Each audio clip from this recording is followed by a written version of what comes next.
আসসালামু আলাইকুম সবাইকে। কেমন আছেন সবাই? আশা করি সবাই ভালো আছেন।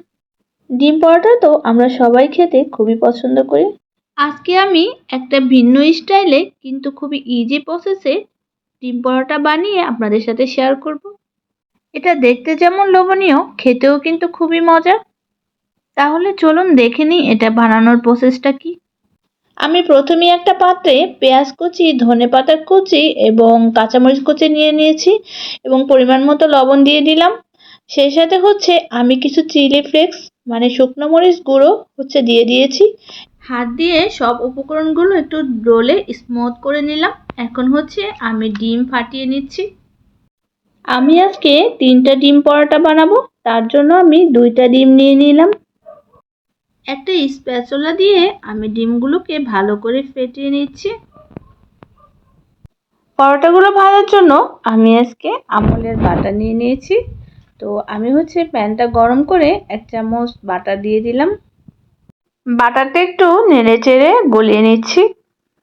এখন আমি একটা পরোটা নিয়ে নিয়েছি আর এই পরোটাকে আমি ডিমের মিশ্রণের মধ্যে দিয়ে দিয়েছি আর এভাবে পরোটাকে ডিমের মিশ্রণ দিয়ে ভালো করে মাখিয়ে নিচ্ছি। আমি আজকে ডিম পরোটা বানানোর জন্য রেডিমেড ফ্রোজেন পরোটা থেকে পরোটা ব্যবহার করতেছি। আপনারা চাইলে বাসায় পরোটা বানিয়েও ডিম পরোটা ব্যবহার করতে পারেন। পরোটার দুটি পিঠই ভালো করে ডিমের মিশ্রণ দিয়ে মাখিয়ে তারপরে এভাবে প্যানে দিয়ে ভাজতে হবে।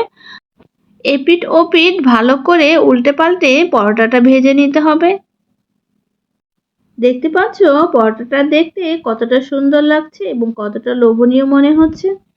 ফ্রিজে যদি ফ্রোজেন পরোটা থাকে তাহলে কিন্তু হঠাৎ করে কোনো মেহমান আসলে তোমরা খুবই ঝটপট চায়ের সাথে এই পরোটাটা বানিয়ে কিন্তু সার্ভ করতে পারো। সেম প্রসেসে আমি আরও একটা পরোটা বানিয়ে নিচ্ছি। তোমরা একটু ভালো করে লক্ষ্য করো আমি কিভাবে পরোটাটা বানাচ্ছি। পরোটাটা প্যানে দেওয়ার সময় ডিমগুলো যদি একপাশে সরে যায় তাহলে তোমরা হাত দিয়ে একটু ডিমগুলোকে এভাবে ব্যালেন্স করে দেবে আমার মতো। তোমরা যেভাবে নর্মাল পরোটা ভাজো দুদিকে উল্টে পাল্টে, তো সেভাবেই ভাজতে হবে। প্রথমবার আমি দেখিয়েছি, তো এখনও আমি ভালো করে দেখালাম, তো তোমরা একটু দেখে নাও।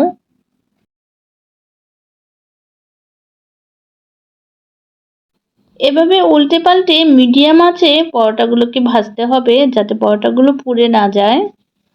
আমি একে একে 3টা পরোটাই বানিয়ে ফেললাম। তো আজকে আমার বাসার সদস্য 3 জন।